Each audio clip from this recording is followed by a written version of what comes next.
जय मित्रा दोस्तों, देखिए आज हम आपको जो है ना बीएसटी का 5 मार्क्स हमारे पूरा कंप्लीट करवा देंगे, समझे? आप उसको रिपीटेड बोल सकते हैं या इम्पोर्टेंट या वीवीआई जो भी है। 5 से 10 दिन बचा हुआ है, तो सिर्फ और सिर्फ हम इसमें लिमिटेड बताएंगे कि जितना पूछा जाएगा और उतना ही हम बताएंगे इसमें, समझे? अभी जो है ना ज़्यादा आपको पढ़ने की ज़रूरत भी नहीं है, क्योंकि कम से कम एक चैप्टर में तो मॉडल पेपर में कम से कम 20-25 क्वेश्चन रहता है, उतना इंपॉर्टेंट नहीं रहता है।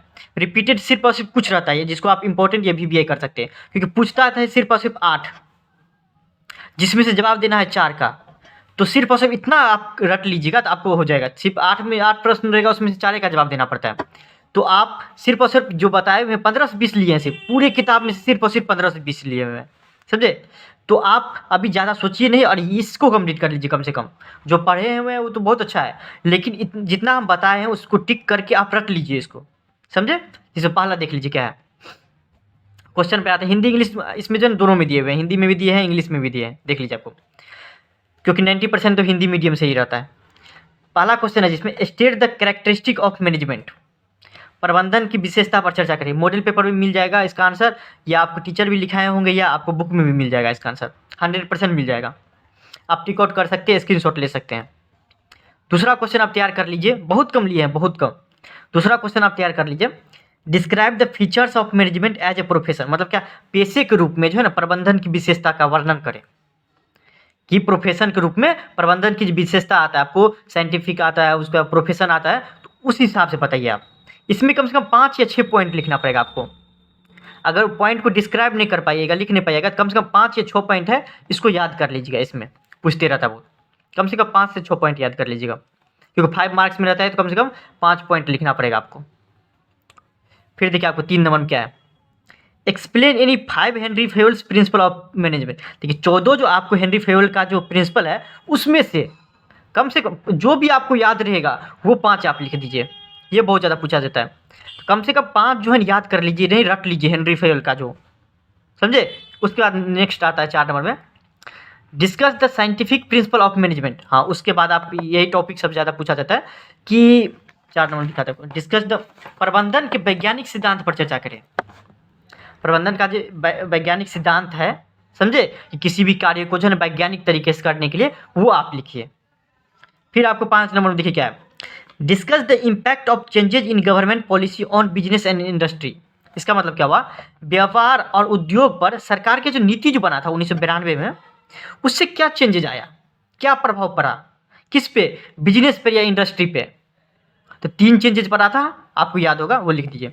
3 नहीं, इसमें 5 पॉइंट दिया हुआ है, 5 पॉइंट कम से कम लिखिएगा, जिसमें लिबरलाइजेशन सब हुआ था, लेकिन इसका पॉइंट अलग अलग है कि क्या हो गया था, कि चेंजेस होने से बहुत सारा जो है ना इफेक्ट हो गया था, बहुत सारा लघु उद्योग सब जो है बंद हो गया था, छोटा छोटा बिजनेस सब बंद हो गया था। तो वही 5 पॉइंट लिखना है इसमें 5 नंबर में। 6 नंबर में देखिए आपको क्या है, what is planning and step involve in the process of planning. आखिर प्लानिंग क्या है और प्लानिंग करने में क्या क्या प्रोसेस लगता है, समझे? योजना करने में क्या क्या प्रक्रिया है या चरण है, वो बताए। 7 नंबर में फिर देखिए आपको, difference between formal and informal organisation. देखिए औपचारिक और अनौपचारिक संगठन जो है उसमें अंतर क्या है, कम से कम 5 पॉइंट इसमें भी अंतर इस तरीके से लिखा देता है, और कम से कम 5 पॉइंट इसमें लिख दीजिएगा तो हो जाएगा आपको डिफरेंस। फिर 8 नंबर में देखिए आपको, explain the steps involve in the selection process. इसका मतलब क्या हुआ, चयन प्रक्रिया में शामिल चरण को लिखे। देखिए आपको, आप जो सिलेक्शन करने लगते हैं किसी भी चीज़ का, तो उसमें क्या क्या प्रोसेस लगता है उस पर आप चर्चा कीजिए। इसका आंसर आपको मॉडल पेपर में मिल जाएगा 8 का। 9 नंबर देखिए आपको, state features characteristic and nature of control. मतलब क्या हुआ, नियंत्रण की प्रकृति और विशेषता बताइए, समझे? फिर देखिए आपको 10 नंबर में क्या हुआ, state the factor affecting capital structure. 10 number में state the factor affecting capital structure. Capital structure मतलब क्या होता है, पूंजी संरचना को प्रभावित करने वाली कारक का उल्लेख कीजिए। मतलब बताइए क्या क्या कारक है, समझे? फिर देखिए आपको, define financial management and discuss it's objective. इसका मतलब क्या हुआ कि वित्तीय प्रबंधन को परिभाषित कीजिए और इसके उद्देश्यों की चर्चा करें। पहले तो इसका परिभाषा लिखिएगा, उसके बाद इसका पॉइंट कम से कम 4 पॉइंट लिख दीजिएगा, इसमें तो हो जाएगा 11 नंबर में। 12 नंबर देखिए आप क्या है, what do you mean by stock market. Stock market से आप क्या समझते हैं और इसका उद्देश्य क्या है, सेबी का उद्देश्य क्या है वो बताइए। इस दोनों को हम एक में मर्ज कर दिए हैं। 2 मार्क्स में होगा तो यही पूछ सकता है, 2 मार्क्स में अगर पूछने का रहेगा तो पूछ सकता है परिभाषा है इसका, स्टॉक मार्केट का परिभाषा क्या है, और आप कम से कम 2 पॉइंट सेबी के बारे में लिखिए। तो इसका 2 मार्क्स में भी पूछ सकता है, लेकिन उसका छोटा लिखना पड़ता है। लेकिन जब 5 मार्क्स में पूछेगा, 5 नंबरी में पूछेगा, तो दोनों को मर्ज कर देगा, मिला देगा, समझे। फिर देखिए आपको 13 नंबर क्या है, what are the main function of financial market. भाई वित्तीय बाजार का मुख्य कार्य क्या है। कार्य तो बहुत सारा, लेकिन मुख्य कार्य क्या है वित्तीय बाजार का, फाइनेंशियल मार्केट का, वो लिखिए 13 में।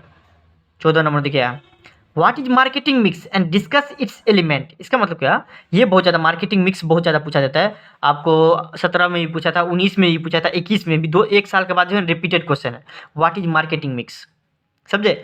तो विपणन मिश्रण क्या है, इसके तथ्यों पर चर्चा करें, ये बहुत ज़्यादा पूछा जाता है। 14 नंबर वो आप राइट डाउन कर लीजिएगा। 15 नंबर भाई आप, advertisement is a social waste how. विज्ञापन करने से बहुत सारा जो सामाजिक अपशिष्ट होता है, सामाजिक में बर्बादी होता है, वो कैसे लिखिए। इसमें कम से कम 5 पॉइंट लिखिएगा। मॉडल पेपर में भी दिया है, बुक में भी दिया है इसका आंसर 15 में। 16 नंबर भाई ये कंज्यूमर प्रोटेक्शन का सबसे टॉप ये क्वेश्चन है कि what is meant by 3 tier factor as per consumer act protection act. इसका मतलब क्या हुआ है कि उपभोक्ता संरक्षण अधिनियम के अनुसार, किसके अनुसार, उपभोक्ता संरक्षण अधिनियम के अनुसार त्रिस्तरीय कारक से क्या अभिप्राय है, 3 टियर जो रहता है उससे क्या लेना देना है उपभोक्ता संरक्षण अधिनियम को के अनुसार, बताइए आपको कि त्रिस्तरीय कारक क्या है, किसके अकॉर्डिंग, उपभोक्ता संरक्षण अधिनियम के। फिर देखिए आपको 16 नंबर हो गया। 17 में देख लीजिए आप, डिस्कस 2 कैरेक्टरिस्टिक ऑफ एंटरप्रेन्योरशिप। मतलब क्या हुआ, उद्यमिता के 2 विशेषता पर चर्चा करें। इसका 2 विशेषता आपको मॉडल पेपर में लंबा लंबा करके दिया है, कम से कम 2 विशेषता आप याद कर लीजिएगा तो हो जाएगा इसमें 5 मार्क्स में, क्योंकि बहुत ज़्यादा लंबा करके दिया गया है।